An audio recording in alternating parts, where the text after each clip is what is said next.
प्यारे भक्तगणों, आज आप नवरात्रि के 9वां दिन में सुनेंगे माँ सिद्धिदात्री की कथा। नवरात्रि का 9वां दिन माँ सिद्धिदात्री की पूजा की जाती है।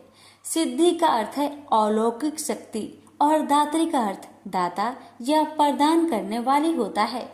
सिद्धिदात्री का यह स्वरूप सभी दिव्य आकांक्षाओं को पूर्ण करने वाला होता है। इस रूप में माँ कमल पर विराजमान है। माता के 4 हाथ हैं। उनके चारों हाथों में कमल, गदा, चक्र और शंख धारण करती है। माता का वाहन सिंह है।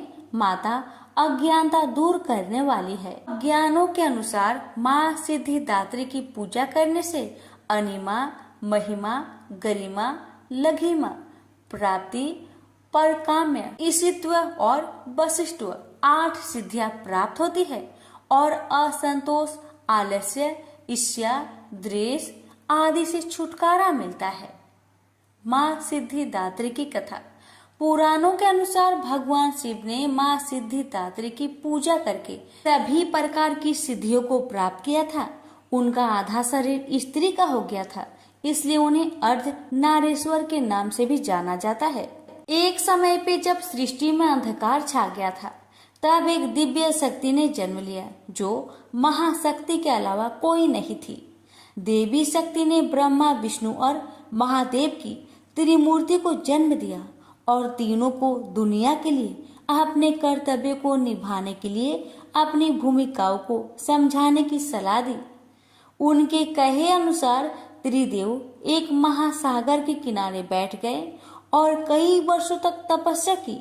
तब माँ देवी ने सिद्धिदात्री के रूप में उन्हें दर्शन दिए और तीनों को अपनी शक्तियों के रूप में पत्नियां दी, ताकि वो लोग उनकी मदद से सृष्टि रचना का कारोबार कर सके और धीरे धीरे सृष्टि में सब कुछ निर्माण हुआ। इस तरह माँ सिद्धिदात्री की कृपा से सृष्टि की रचना, पालन, संहार का कार्य संचालित हुआ। प्रेम से बोलिए माँ सिद्धिदात्री की जय। प्राचीन काल में धरती पर दुर्गम नाम का एक दैत्य निवास करता था। वह बड़ा दुर्दांत और अत्याचारी था। बल भी उसके शरीर में अपरिमित था। वह जब जोर से हंसता था तो उसके मुख से अग्नि की चिंगारियां निकलती थी। दुर्गम ऋषि मुनियों और संतों पर अपना अधिकार स्थापित करना चाहता था। उन्हें अपने संकेत पर चलाना चाहता था, पर प्रयत्न करने पर भी उसकी यह इच्छा पूरी नहीं हो पाती थी। कारण यह था कि ऋषि मुनियों के पास वेदों का ज्ञान था, सिद्धियां थी। दुर्गम जब भी आक्रमण करता था, वह उनकी सिद्धियों और शक्तियों से पराजित हो जाता था। उसने सोचा कि जब तक ऋषियों मुनियों के पास वेद रहेंगे, वह उन पर आधिपत्य स्थापित नहीं कर सकेगा। किसी प्रकार उनसे वेद छीन लेने चाहिए। यह सोचकर वह वेद प्राप्त करने के लिए ब्रह्मा जी की तपस्या करने लगा। तप करते करते 100 वर्ष बीत गए।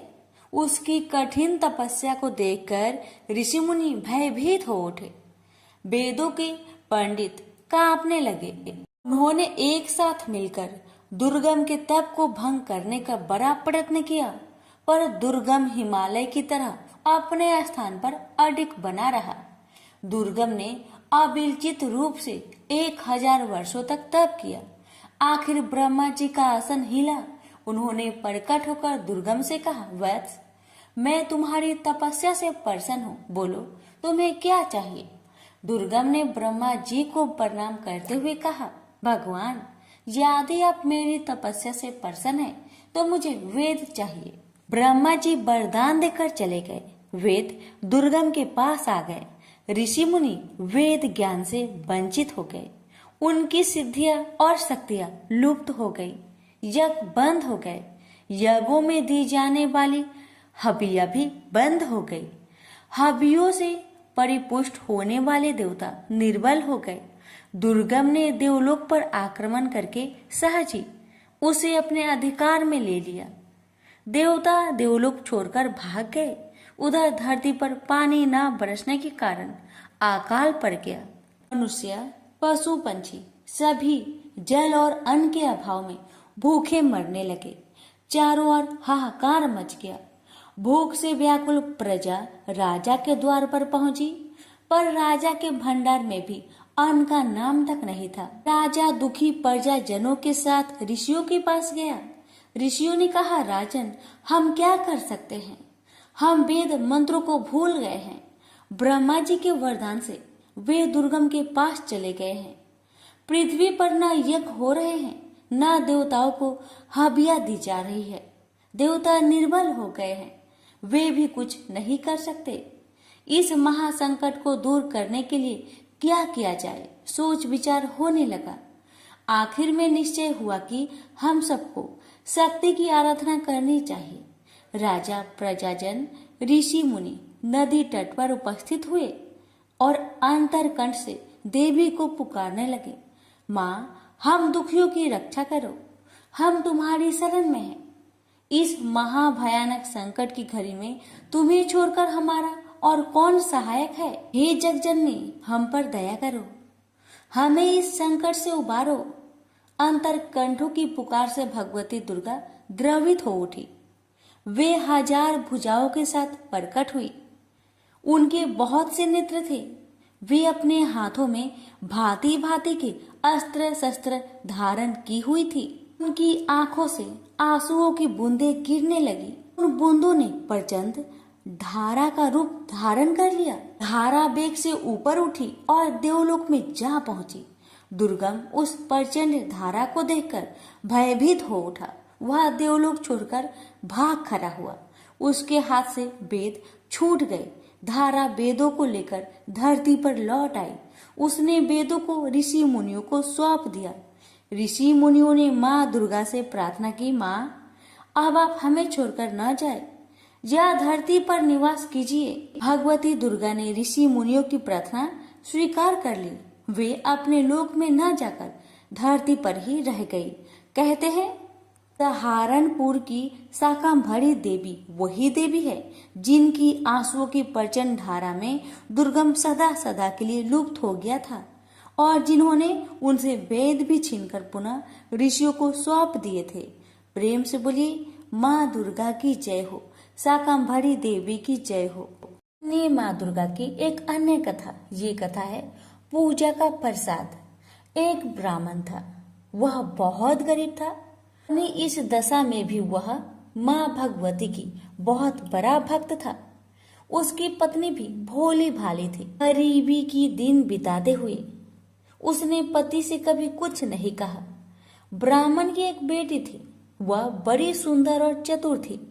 माँ बाप अपनी बेटी को बहुत प्यार करते थे, किंतु जैसे जैसे बेटी बड़ी होती गई उसके विवाह की चिंता उन्हें सताने लगी।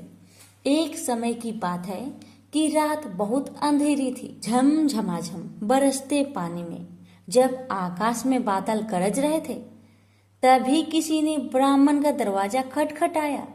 ब्राह्मण ने दरवाजा खोला। सामने एक राहगीर खड़ा था। उसने कहा, मैं पास की ही गांव में रहने वाला ब्राह्मण हूँ, रिश्तेदारी में जा रहा हूँ। रास्ते में दिन ढल गया है, बरसात शुरू हो गई है, बड़ी कठिनाई से यहाँ तक आ सका हूँ। ब्राह्मण ने कहा, अतिथि के रूप में आप मेरे लिए पूज्य हैं।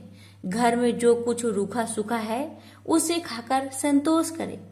अतिथि ब्राह्मण सत्कार से बहुत प्रसन्न हुआ।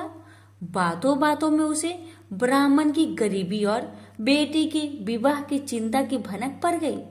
उसने ब्राह्मण से कहा, आप चिंता ना करें, मेरे गांव में ब्राह्मण का ही एक सुशील लड़का है। मैं आपकी बेटी के हाथ पीले करवाने की जिम्मेदारी उठाता हूँ। दूसरे दिन वह ब्राह्मण चला गया। उसी के प्रयत्न से ब्राह्मण की पुत्री का विवाह हो गया। मगर एक इच्छा और रह गई। माँ दुर्गा देवी की पूजा हो जाती और घर पर 2-4 ब्राह्मण भोजन कर लेते तो कितना अच्छा होता। ब्राह्मण बोला, मेरे मन में भी यह बात थी। विवाह के बाद बेटी को भी नहीं भुला पाए। माँ दुर्गा की पूजा के बहाने उसे भी बुला लेते। नवरात्रि आ रहे हैं, मगर पूजा यूं थोड़ी ही होती है। पैसे तो चाहिए था, कहाँ से लाऊं पैसा। पत्नी बोली, मन में संकल्प है तो काम अवश्य पूरा होगा। माँ दुर्गा की कृपा होगी। तुम जाकर भगवती दुर्गा की मूर्ति लेकर आओ। पत्नी की बात सुनकर ब्राह्मण का उत्साह जाग उठा। वह एक मूर्तिकार के पास गया।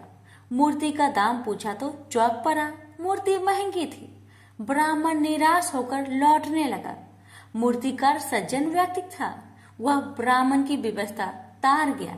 बोला, निराश ना हो, लाओ तुम्हारे पास जितने पैसे हो मुझे दे दो और मूर्ति ले जाओ। ब्राह्मण सुनकर सोच में पड़ गया।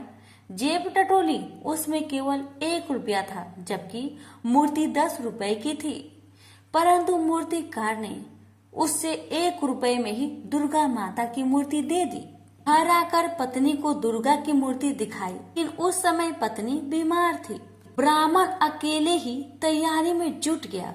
पत्नी ने कहा, पूजा शुरू होने से पहले बेटी को ससुराल से लेकर आ जाना। ब्राह्मण तुरंत अपनी बेटी को लेने चल दिया। ब्राह्मण अपनी बेटी के ससुराल पहुंचा। बहू के पिता को खाली हाथ देखा तो उसकी सास भड़क गई और बहू को नहीं भेजा। अपनी गरीबी पर ब्राह्मण को आज पहली बार बहुत दुख हुआ। वह गांव के बाहर आया। एक पेड़ के नीचे बैठकर देर तक रोता रहा। तभी उनके कानों में आवाज आई, पिताजी चलिए, मैं आ गई। बड़ी मुश्किल से सास ने भेजा है। ब्राह्मण ने आंखें उठाकर देखा, उसकी लड़की सामने थी। घर आकर ब्राह्मणी और उसकी बेटी ने बड़ी श्रद्धा से देवी की पूजा की। किसी तरह जुगाड़ करके देवी के प्रसाद लिए, कुछ फल और दूसरी सामग्री जुटा ली। परंतु समस्या थी कि इतने कम प्रसाद से काम कैसे चलेगा। ब्राह्मण की बेटी ने कहा, पिताजी आप चिंता ना करें, जिसे चाहे बुला लीजिए। देवी का प्रसाद मैं स्वयं अपने हाथों से बांटूंगी। धड़कते दिल से ब्राह्मण ने आस पड़ोस के लोगों को बुला लिया। पूजा की समाप्ति पर लड़की ने प्रसाद बांटा। ब्राह्मण और उसकी पत्नी देखकर आश्चर्यचकित रह गई कि प्रसाद कम नहीं हुआ, बल्कि प्रसाद पर्याप्त मात्रा में बच रहा था। दूसरे दिन ब्राह्मण सवेरे उठा, नहा धोकर देवी की पूजा में रखे जल के घड़े की ओर चला। वह उसे ले जाकर देवी की मूर्ति के साथ नदी में विसर्जन करना चाहता था। जैसे ही ब्राह्मण घड़े के पास आया, उसने देखा कि उसकी लड़की घड़े से पानी लेकर पी रही है। यह देखकर ब्राह्मण क्रोध से बोला, तूने पूजा का जल ही अपवित्र कर दिया। माँ दुर्गा अवश्य नाराज हो जाएगी। मैं उन्हें मनाने के लिए पूजा करता हूँ और तुम तो बर्बाद ही कर दी। इससे अच्छा तुम ससुराल में रहती तो ही अच्छा था। इतना कहकर ब्राह्मण फिर से पूजा में बैठ गया। लड़की अपनी बीमार माँ के पास आई और बोली, माँ अब मैं वापस ससुराल जा रही हूँ, तुम बिल्कुल ठीक हो जाएगी, चिंता मत करना। कुछ देर बाद ब्राह्मण पूजा से उठा। अब उसको अपनी गलती पर बहुत पछतावा हो रहा था। उसने अपनी बिटिया रानी को क्यों डांटा, मुझे नहीं डांटना चाहिए था। तभी पत्नी फटाक से बिस्तर से उठकर आई और बोली, बिटिया को क्या कहा? मेरी बिटिया तो चली गई, प्रसाद भी नहीं ले गई। ब्राह्मण ने कहा, बस क्या बताओ, मुझसे गलती हो गई। तुम खाट से उठकर यहाँ क्यों चली आई? जाकर आराम करो, तुम्हारा तबीयत खराब है ना? पत्नी बोली, नहीं, मैं अब बिल्कुल ठीक हूँ। देखो मेरा बुखार भी नहीं है और मुझे कमजोरी भी नहीं लग रही है।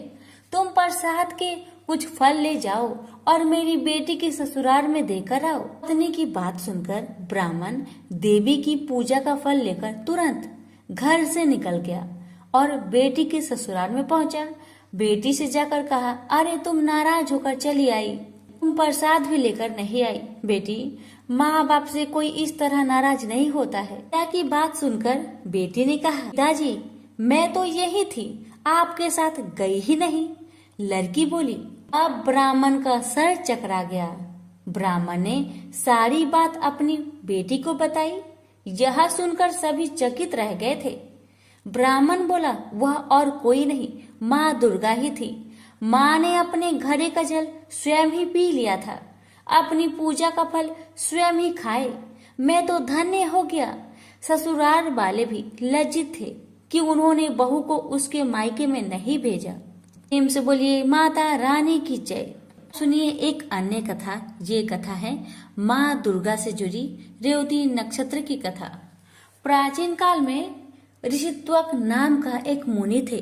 उनकी बुद्धि बड़ी विलक्षण थी।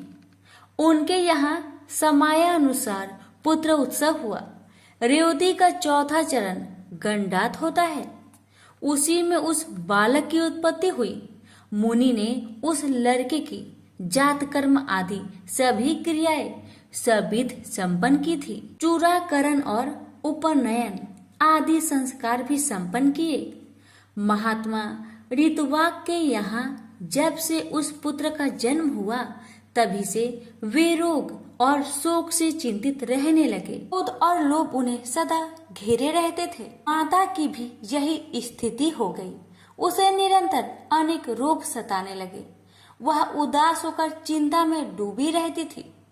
वह लड़का भी उद्दंड हो गया। तब मुनि अत्यंत चिंतित होकर सोचने लगे, कौन सा ऐसा कारण है जिससे मेरा यह पुत्र महान दुष्ट हो गया है। यह सोचकर वे गर्ग जी के पास गए और उनसे पूछा, भगवान आप ज्योतिष शास्त्र आचार्य हैं, मेरे पुत्र के दुराचारी होने का क्या कारण है। गर्ग जी बोले, मुने पुत्र के दुष्चरित्र होने में न तुम कारण हो और न माता तथा न कुल ही। रेवती का अंतिम चरण गंडात होता है, यही कारण है। क्योंकि मुने वही निंदित बेला तुम्हारे इस पुत्र के जन्म समय में बीत रही थी। अतः तुम्हें दुखी करना इसका स्वभाव बन गया। दूसरा कोई भी कारण नहीं है। तुम उस दुख को दूर करने के लिए भगवती दुर्गा की आराधना करो। यत्न पूर्वक सुपूजित होने पर वे संपूर्ण विघ्न शांत कर देती है।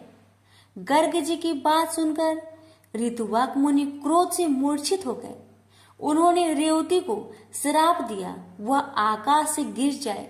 उस समय नक्षत्र मंडल चमक रहा था। उधर सबके नेत्र लगे हुए थे। इतने में ही मुनि के श्राप से रेवती नक्षत्र आकाश से टूटकर उदगिरी पर आ पड़ा। रेवती के गिरने से वह पर्वत रेवतरु नाम से प्रसिद्ध हो गया। तब से उस पर्वत की शोभा और भी अधिक बढ़ गई। यो रेवती को श्राप देने के पश्चात मुनिवर ऋतुवाक गर्ग जी के कथानुसार भगवती दुर्गा की आराधना करके सुख और सौभाग्य से संपन्न हो गए। रेवती नक्षत्र का जो तेज पर्वत पर गिरा, उससे एक कन्या उत्पन्न हो गई। जगत में अनुपम सुंदरी होकर वह दूसरी लक्ष्मी की भांति शोभा पाने लगी। रेवती के तेज से प्रकट होने वाली उस कन्या पर मुझ ऋषि की दृष्टि पड़ी। उसे देखकर वे प्रसन्न हो गए और उसका नाम रेवती रख दिया। महर्षि परमुज का आश्रम कुमुदगिरी पर था। उस कन्या को वे अपने स्थान ले आए और पुत्री की भांति धर्म पूर्वक उसके पालन पोषण की व्यवस्था कर दी। जब कुछ समय बाद वह सुंदर कन्या युवती हो गई, तब उसे देखकर कौन इसके योग्य वर होगा, ये मुनि विचार करने लगे। बहुत खोजबीन करने पर भी उस कन्या के अनुरूप वर पाने में उन्हें सफलता न मिल सकी। तब वे अग्निशाल में जाकर अग्निदेव की उपासना करने लगे। अग्निदेव प्रसन्न हुए और कन्या के वर के विषय में मुनि से बोले, मुने सदा धर्म में तत्पर रहने वाले पराक्रमी सूरवीर प्रिय भाषी तथा युद्ध में पीछे न हटने वाले राजा दुर्दम इसके पति होंगे। अग्निदेव की बात सुनकर मुनि प्रसन्न हुए। उसी समय संयोगवश राजा दुर्गम शिकार खेलने के बहाने परमुच ऋषि के आश्रम में आए। जब वह आश्रम के भीतर गए तब उन्हें मुनि दिखाई न पड़े। अतः उन्होंने उस कन्या रेवती को बुलाया और संबोधित करके पूछा, प्रिय महाभाग महर्षि कहाँ है?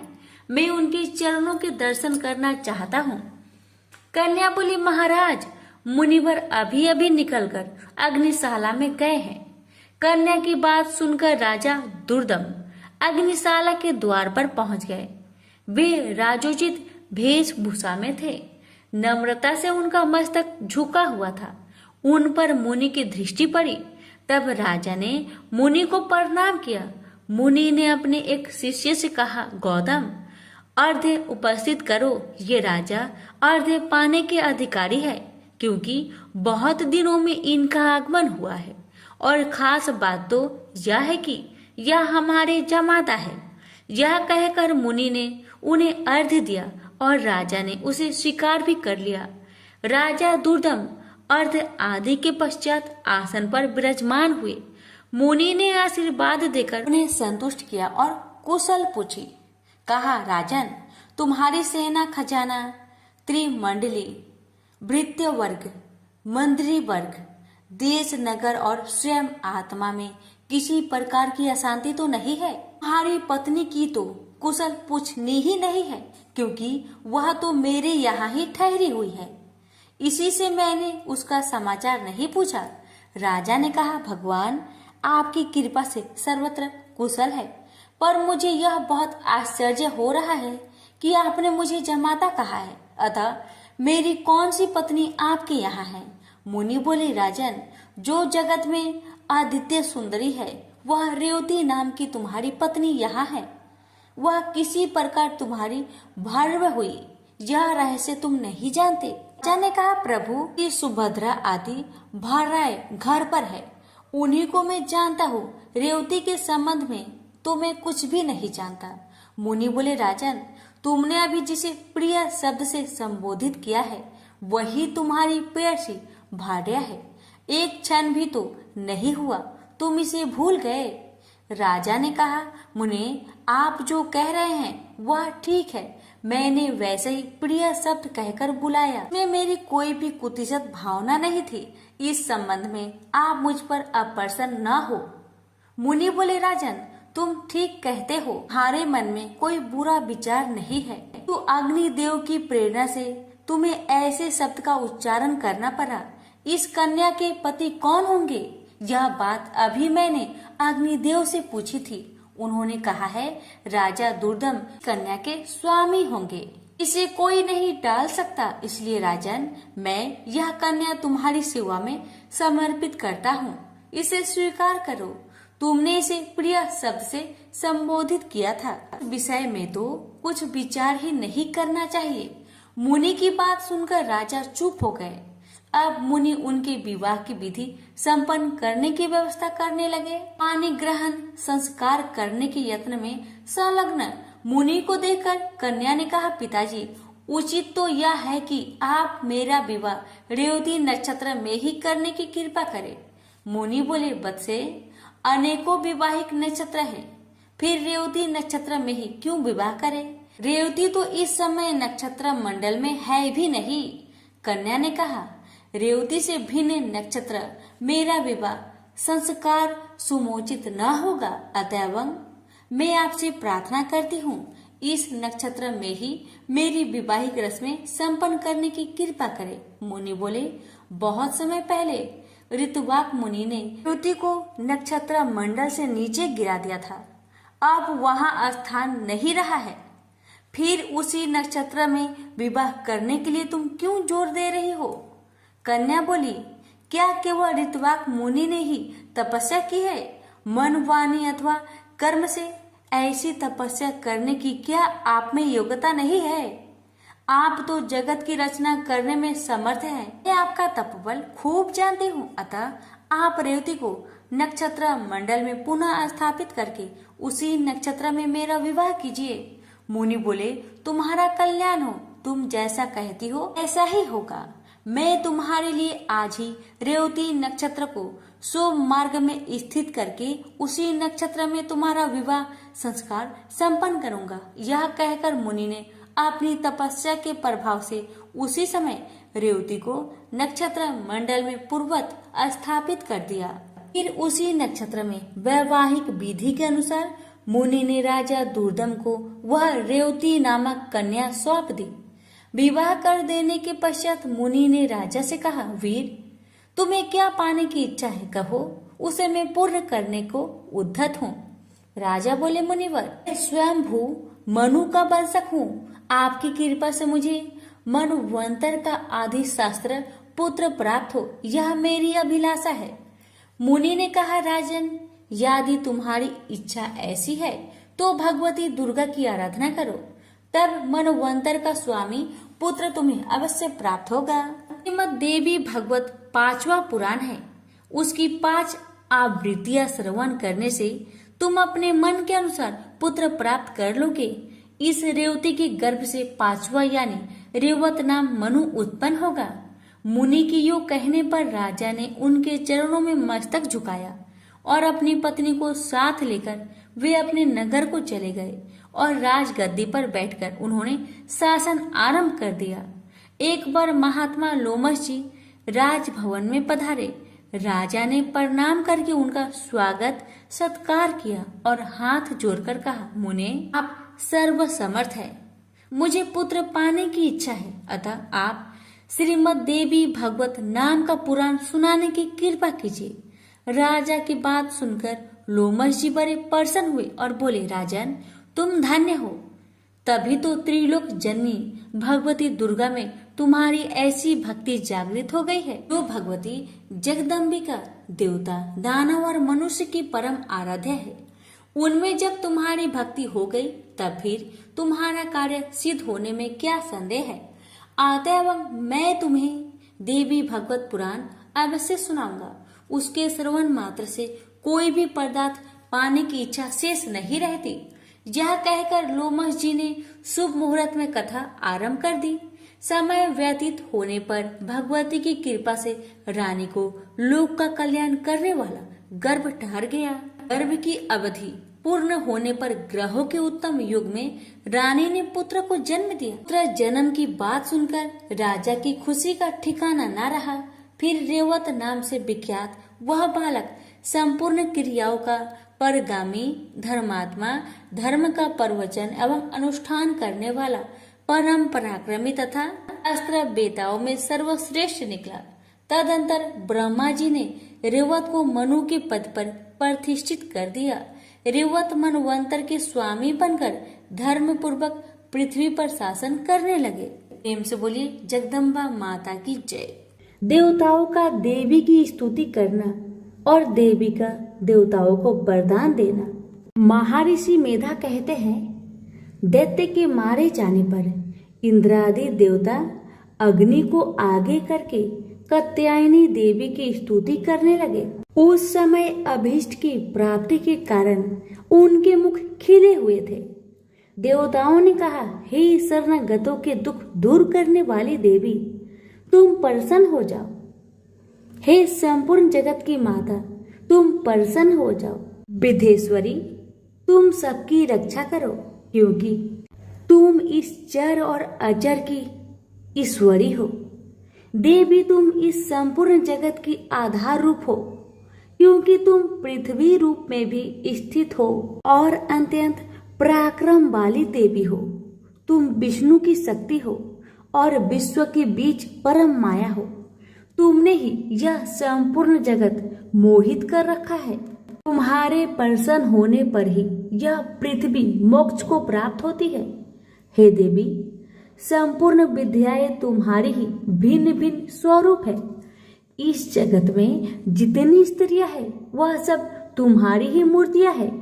एकमात्र तुमने ही इस जगत को व्याप्त रखा है। तुम्हारी स्तुति किस प्रकार हो सकती है, क्योंकि तुम परम बुद्धि रूप हो और संपूर्ण प्राणी रूप स्वर्ग और मुक्ति को देने वाली हो।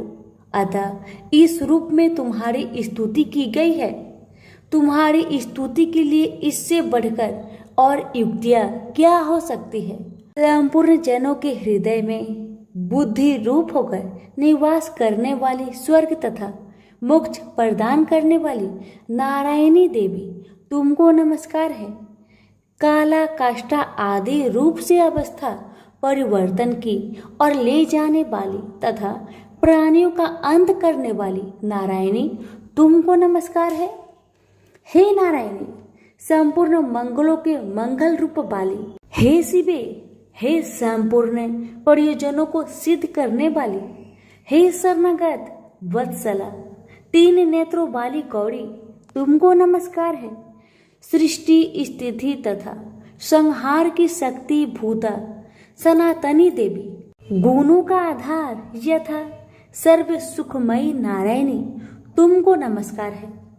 हे शरण में आए हुए शरणागतों, दीन दुखियों की रक्षा में तत्पर, संपूर्ण पीड़ाओं को हरने वाली हे नारायणी तुमको नमस्कार है।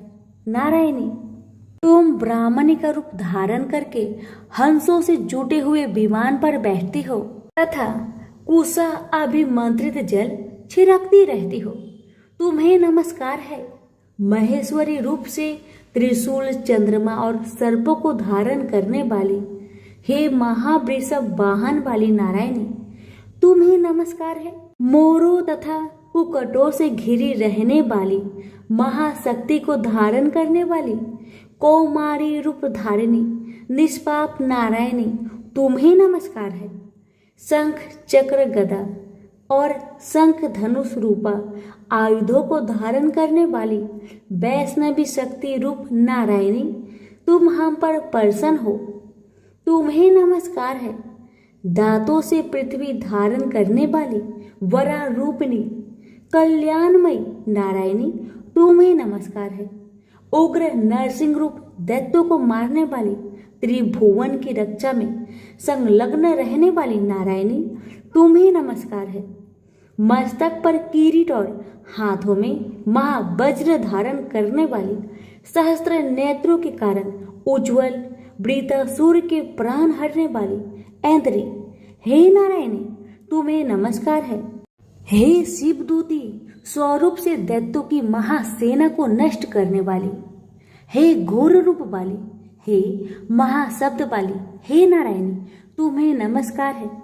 दांतों के कारण विकराल मुख वाली, मुंड माला से विभूषित मुंड मर्दिनी चामुंडा रूपा नारायणी तुम्हें नमस्कार है। लक्ष्मी, लज्जा, महाविद्या, श्रद्धा, पुष्टि, स्वाधा, ध्रुवा, महारात्रि तथा महाविद्या रूप नारायणी तुमको नमस्कार है। मेधा सरस्वती, सर्वोत्कृष्ट ऐश्वर्य रूपिणी, बाबड़ी, तामसी, नियंता तथा ईशा रूपिणी नारायणी तुम्हें नमस्कार है। सर्व स्वरूप, सर्वेश्वरी, सर्वशक्ति युक्त हे देवी हमारी भय से रक्षा करो, तुम्हें नमस्कार है। हे कात्यायनी, तीनों नेत्रों से भूषित यह तेरा सौम्य मुख सब तरह के डरों से हमारी रक्षा करे, तुम्हें नमस्कार है। हे भद्रकाली, ज्वालाओं के समान भयंकर, अति उग्र और संपूर्ण असुरों को नष्ट करने वाला तुम्हारा त्रिशूल हमें भयों से बचाए, तुमको नमस्कार है। हे देवी, जो आपने शब्द से इस जगत को पूरित करके दैत्य की तेज को नष्ट करता है, वह आपका घंटा इस प्रकार हमारी रक्षा करे जैसे कि माता अपने पुत्र की रक्षा करती है। हे चंडिके, असुरों के रक्त और चर्बी से लथपथ जो आपकी तलवार है वह हमारा मंगल करे, हम तुमको नमस्कार करते हैं। हे देवी, तुम जब प्रसन्न होती हो संपूर्ण रोगों को नष्ट कर देती हो और जब रुष्ट हो जाती हो तो संपूर्ण वांछित कामनाओं को नष्ट कर देती हो।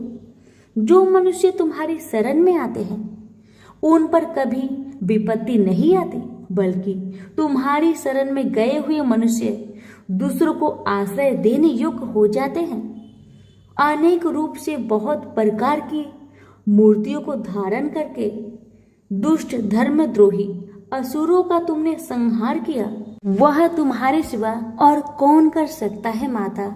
चतुर्दश विद्याएं, षष्ठ शास्त्र और 4 वेद तुम्हारी ही प्रकाश से प्रकाशित है, तुम में तुम्हारे ही वर्णन है। और जहाँ राक्षस विषैले सर्प शत्रुगण है, वहाँ और समुद्र के बीच में भी तुम साथ रहकर इस विश्व की रक्षा करती हो। विधेश्वरी, तुम विश्व का पालन करने वाली विश्व रूपा हो, इसलिए संपूर्ण विश्व को धारण करती हो। इसलिए ब्रह्मा, विष्णु, महेश की भी वंदनीय हो। जो भक्ति पूर्वक तुमको नमस्कार करते हैं वह विश्व को आश्रय देने वाले बन जाते हैं। हे देवी, तुम प्रसन्न हो और असुरों को मारकर जिस प्रकार हमारी रक्षा की है, ऐसे ही हमारे शत्रुओं से सदा हमारी रक्षा करती रहो। संपूर्ण जगत के पाप नष्ट कर दो और पापों तथा उनके फल स्वरूप होने वाली महामारी आदि बड़े बड़े उपद्रव को शीघ्र दूर कर दो। विश्व की पीड़ा को हरने वाली देवी, शरण में पड़े हुए पर प्रसन्न हो। त्रिलोकी निवासियों की पूजनीय परमेश्वरी, हम लोगों को वरदान दो। देवी ने कहा, हे देवताओं, मैं तुमको वर देने के लिए तैयार हूँ। आपकी जैसी इच्छा हो वैसा वर मांग लो, मैं तुमको दूंगी। देवताओं ने कहा, हे सर्वेश्वरी, त्रिलोकी निवासियों की समस्त पीड़ाओं को तुम इसी प्रकार हरती रहो और हमारे शत्रुओं को इसी प्रकार नष्ट करती रहो। देवी ने कहा, वैवस्वत मनवंतर के 28 युग में 2 और महाअसुर शुंभ और निशुंभ उत्पन्न होंगे। उस समय में नंद गोप के घर में यशोदा के गर्भ से उत्पन्न होकर विंध्याचल पर्वत पर शुंभ और निशुंभ का संहार करूंगी। फिर अत्यंत भयंकर रूप से पृथ्वी पर अवतरित होकर मैं बेवपर्जित नामक दानवों का नाश करूंगी। उस भयंकर महाअसुरों को भक्षण करते समय मेरे दांत अनार के पुष्प के समान लाल होंगे। इसके पश्चात स्वर्ग में देवता और पृथ्वी पर मनुष्य मेरी स्तुति करते हुए मुझे रक्त दंतिका कहेंगे। फिर जब 100 वर्ष तक वर्षा न होगी तो मैं ऋषियों की स्तुति करने पर आओनिज नाम से प्रकट होंगी और अपने 100 नेत्रों से ऋषियों की ओर देखूंगी। अतः मनुष्य 87 नाम से मेरा कीर्तन करेंगे। उसी समय में अपने शरीर से उत्पन्न हो प्राणों की रक्षा करने वाले शाकों द्वारा सब प्राणियों का पालन करूंगी और तब इस पृथ्वी पर शाकंभरी के नाम से विख्यात होंगी। और इसी अवतार में मैं दुर्ग नामक महाअसुर का वध करूंगी और इससे मैं दुर्गा देवी के नाम से प्रसिद्ध होंगी। उसके पश्चात जब मैं भयानक रूप धारण करके हिमालय निवासी ऋषियों महाऋषियों की रक्षा करूंगी, तब भीमा देवी के नाम से मेरी ख्याति होगी। और जब फिर अरुण नामक असुर तीनों लोगों को पीड़ित करेगा, तब मैं असंख्य भ्रमरों का रूप धारण करके उस महादैत्य का वध करूंगी। तब स्वर्ग में देवता और मृत्युलोक में मनुष्य मेरी स्तुति करते हुए मुझे ब्राह्मणी नाम से पुकारेंगे। इस प्रकार जब जब पृथ्वी राक्षसों से पीड़ित होगी, तब तब मैं अवतरित होकर शत्रुओं का नाश करूंगी। तो प्रेम से बोलिए, माँ दुर्गा की जय हो। यहीं पर हमारी दुर्गा सप्तशती पाठ 11वां अध्याय समाप्त हुआ।